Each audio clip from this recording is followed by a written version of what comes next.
Hi students, first and second year intermediate students అందరికీ board exam రాయడానికి వెళ్తున్న first and second year intermediate students అందరికీ all the best. ముఖ్యంగా first year students కోసం మాత్రమే ఈ పేపర్ను నేను వివరిస్తున్నాను. మీరు మొదటి నుంచి చివరి వరకు చూసి మీకు నచ్చితే సబ్స్క్రైబ్ మరియు లైక్ చేయడం మర్చిపోకండి. ఇక పేపర్లోకి వద్దామా. ఫస్ట్ ఇయర్ క్వశ్చన్ పేపర్ ముందుకు రాగానే గాబరా పడిపోకండి. ముఖ్యంగా నేను చెప్తుంది బిలో యావరేజ్ స్టూడెంట్స్ గురించి మాత్రమే. అఫ్కోర్స్ వచ్చిన వాళ్ళు చాలా బాగా రాస్తారు, కానీ రాని వారు మాత్రం ఏమీ తొందరపడకండి. పేపర్లో మనకు 60 అబోవ్ 70 అబోవ్ మార్క్స్ కూడా వస్తాయి బిలో యావరేజ్ స్టూడెంట్స్ కూడా అని చెప్పడానికి నేను ఒక చిన్న ప్రయత్నం చేస్తున్నాను. సెక్షన్ ఏలో ప్రోజ్, పోయట్రీ అండ్ షార్ట్ స్టోరీస్లో ప్రతి బిట్లో 2 ఆన్సర్స్ రాయాలి.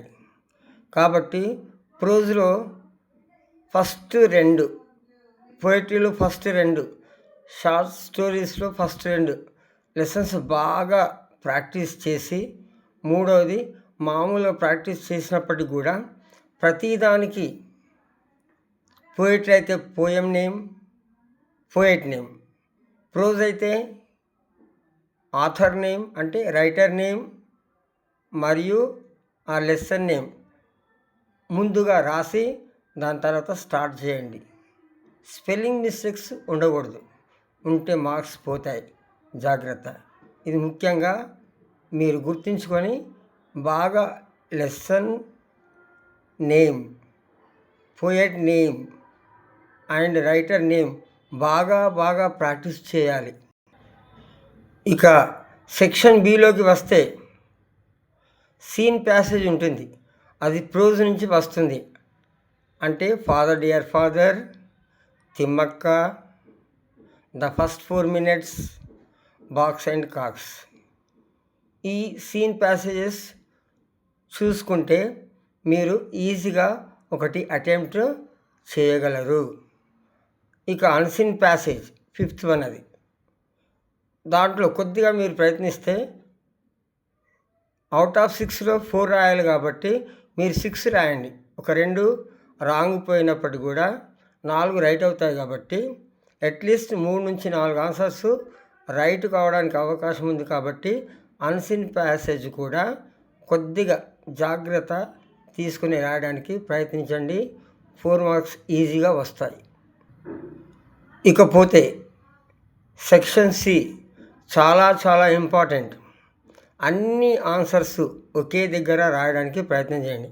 అంటే 6th క్వశ్చన్ నుండి 17th క్వశ్చన్ వరకు ఒకే దగ్గర రాయడానికి ప్రయత్నం చేయండి వీలైతే, ఓకేనా. అయితే ఫస్ట్ 6th క్వశ్చన్ ఏముంటుంది? Meanings, match the following.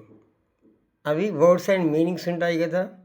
వాటిలో మనకు టెక్స్ట్ బుక్ నుంచి మాత్రమే ఇస్తున్నారు, మీ మెటీరియల్లో చాలా ఇస్తుంటారు. ముఖ్యంగా below average students Father dear father, Thimmakka, the first 4 minutes, box and కాక్స్లో ఉన్నటువంటి మీనింగ్స్, వర్డ్స్ అండ్ మీనింగ్స్ చూసుకుంటే మ్యాచ్ ద ఫాలోయింగ్ చాలా ఈజీగా చేయొచ్చు. 7th one, parts of speech. ఇది కొద్దిగా ప్రాక్టీస్ చేయాలి. దీనికి ప్రతిదానికి హాఫ్ మార్కే ఉంటుంది. అయినంత మాత్రాన ప్రతిదాన్ని నౌనా, ప్రొనౌనా, అడ్జెక్టివా, వర్బా, అడ్వర్బా, ప్రిపోజిషనా, కంజంక్షనా, ఇంటర్జెక్షనా, ఇవన్నీ కొద్దిగా కష్టపడితే చాలా ఈజీగా రాస్తారు. సెంటెన్సెస్ రూపంలో ఉన్నటువంటి కొన్ని చూసుకోండి. అదే కాకుండా థర్డ్ బిట్ ఒకటి ఉంటుంది, దాని నుంచి ఒక 5 to 6 క్వశ్చన్స్ ప్రాక్టీస్ చేస్తే మీకు చాలా ఈజీగా మార్క్స్ రావడానికి ఆస్కారం ఉంది. ఈ 5 బిట్ ఆర్టికల్స్ అంటే ఏ అండ్ ది అని చాలా ఈజీగా అనుకుంటారు. బట్ అది ఈజీయే. మీరు బాగా ఆలోచించి మదనపడకండి. జస్ట్ మీరు ఫస్ట్ ఎక్సర్సైజ్, సెకండ్ ఎక్సర్సైజ్లో ఉన్నటువంటి ప్రాక్టీస్ చేస్తూ దాని తర్వాత ఉన్నటువంటి 4 నుంచి 5 వరకు ఉన్నాయి చూడండి, లెసన్స్కు సంబంధించినటువంటి ఆర్టికల్స్ ప్రాక్టీస్ చేస్తే మీకు మార్క్స్ ఎటు పోవు. ఒక్కొక్కసారి ఏ దగ్గర దా రాస్తారు, దా దగ్గర ఏ రాస్తారు, అప్పుడప్పుడు అవి కన్సిడర్ చేయబడతాయి, అంటే మార్క్స్ ఇవ్వబడతాయి. కానీ అండ్ మాత్రం కొద్దిగా జాగ్రత్తగా వవెల్ సౌండ్ అవునా కాదా అని చూడండి. AEIOU వచ్చింది కదా అని డైరెక్ట్గా అక్కడ అని పెట్టకండి. జస్ట్ చూడండి, చూసి జాగ్రత్త తీసుకొని అది రాయడానికి ప్రయత్నించండి. 9th బిట్ కూడా ప్రిపోజిషన్స్ ఉంటాయి కాబట్టి అది కూడా మామూలుగా ప్రాక్టీస్ చేస్తే అది చాలా ఈజీగానే ఉంటుంది. మీరు కొద్దిగా ఎక్కువ టైం తీసుకొని కొద్దిగా ప్రాక్టీస్ చేయాలి. చేస్తే ప్రిపోజిషన్స్ కూడా రాయడం ఈజీ అని అనుకుంటున్నాను. మీరు ప్రాక్టీస్ చేస్తారని ఆశిస్తున్నాను. ఇక వచ్చిన చిక్కల ఎక్కడంటే మీకు verb forms and 11th bit, 9th bit, what is that 9th bit, 9th bit prepositions అయిపోయాయి కదా. 10th bit verb forms. Verb forms అంటే టెన్సెస్ కొద్దిపాటి నాలెడ్జ్ ఉన్నా కూడా మీరు రాయగలరు. కొద్దిగా కండిషన్స్ని ఫాలో కావాలి. ప్రజెంట్, పాస్ట్, ఫ్యూచర్లో మళ్ళీ ఆ 4 టైప్స్ దాంట్లో ఏవేవి ఇంపార్టెంటో కొద్దిగా జాగ్రత్తగా చూసుకొని మరీ మీ లెక్చరర్ సహాయం తీసుకొని వాటిని ప్రాక్టీస్ చేస్తే అది కూడా రాయడం చాలా ఈజీయే. కానీ 11th బిట్లోకి మనం వస్తే అది రీరైట్ సెంటెన్సెస్ ఉంటాయి ప్రతిదీ. వాయిస్ అంటే active voice to passive voice. Speech, direct and indirect speech. Degree, direct and indirect speech. Degree positive, comparative and superlative. And question tag కూడా ఒకటి ఉంటుంది కదా. కాబట్టి మీరు యాక్టివ్ వాయిస్లో నుంచి ఒక 2 ఇవ్వడం జరుగుతుంది, లేదా ప్యాసివ్ వాయిస్లో నుంచి ఒక 2 ఇవ్వడం జరుగుతుంది. యాక్టివ్ వాయిస్లో నుంచి ప్యాసివ్ వాయిస్లోనికి, లేదా ప్యాసివ్ వాయిస్లో నుంచి యాక్టివ్ వాయిస్లోనికి మార్చడానికి ఇవ్వడం జరిగింది టెక్స్ట్ బుక్లో.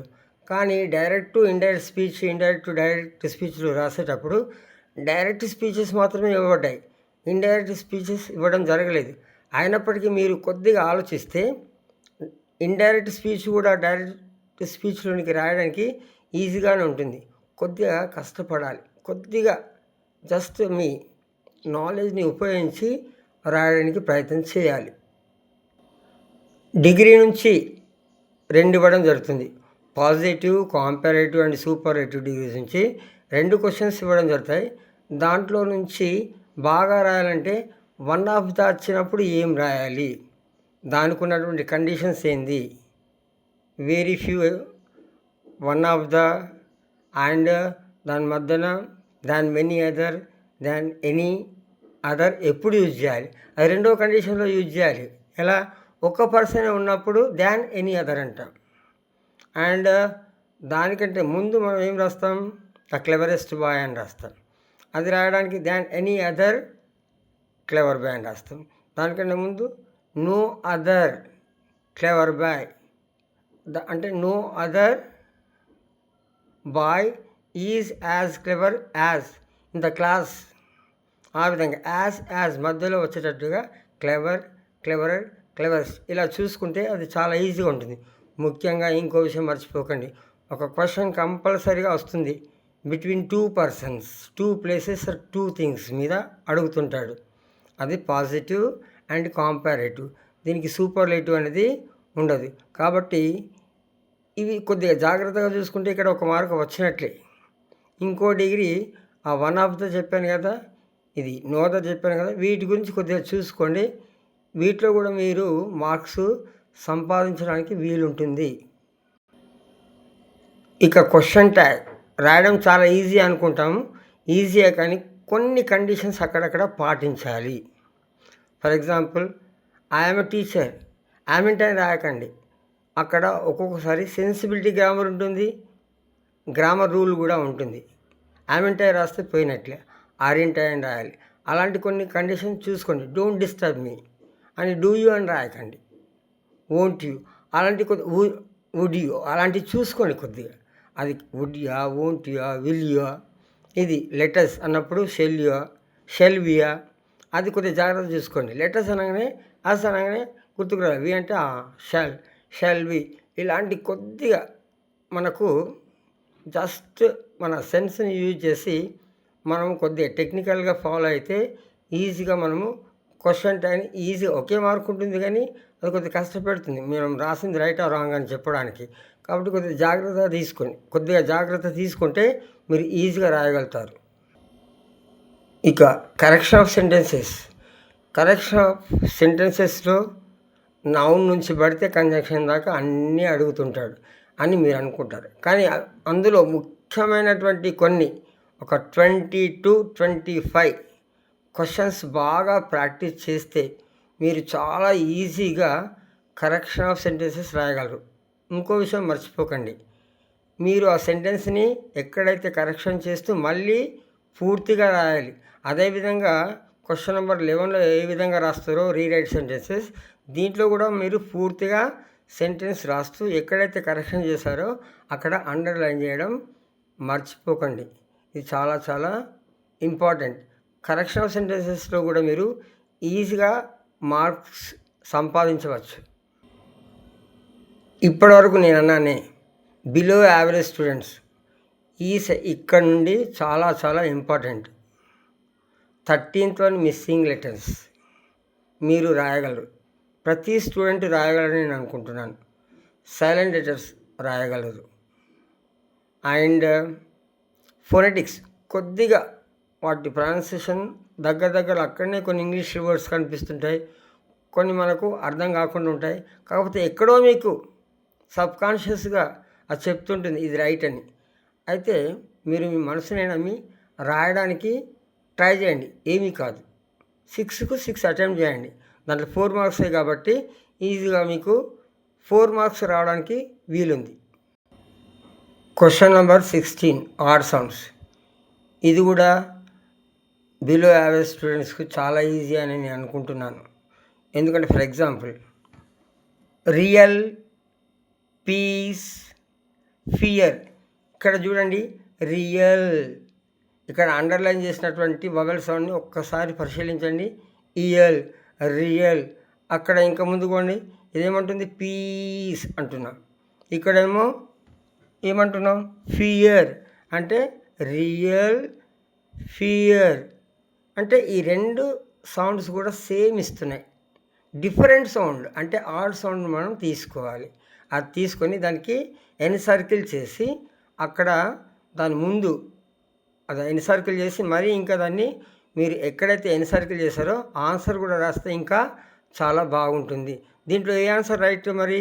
Real, fear, ear. ఈ రెండు సేమ్ సౌండ్స్ తీసేస్తే ఇక్కడ మిగిలింది ఏంది? Different sound peace. అన్నిట్లో కూడా ఇక్కడ అండర్లైన్ చేయబడ్డది ఏ ఏ ఏ. కానీ ఆ ఏని డిఫరెంట్ సౌండ్స్లో ఆ వర్డ్స్లలో డిఫరెంట్గా పలుకుతుంది కాబట్టి అది డిఫరెంట్ సౌండ్ అన్నారు, దాన్ని ఆడ్ సౌండ్ అన్నారు. కాబట్టి కొద్దిగా గ్రహిస్తే మీరు 6కు 6 రాయండి, 4 మార్క్స్ ఎట్టుపో అని నేను గట్టిగా నమ్ముతున్నాను. ఓకేనా?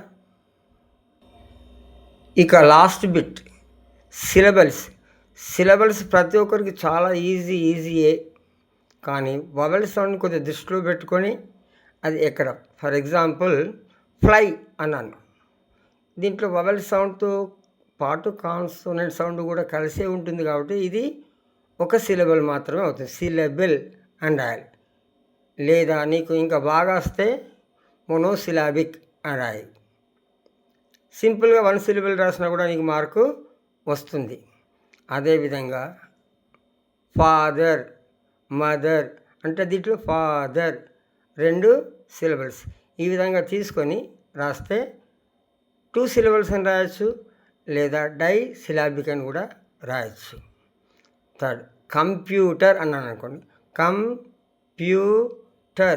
కంప్యూటర్ అంటే 3 సిలబల్స్ రాయండి.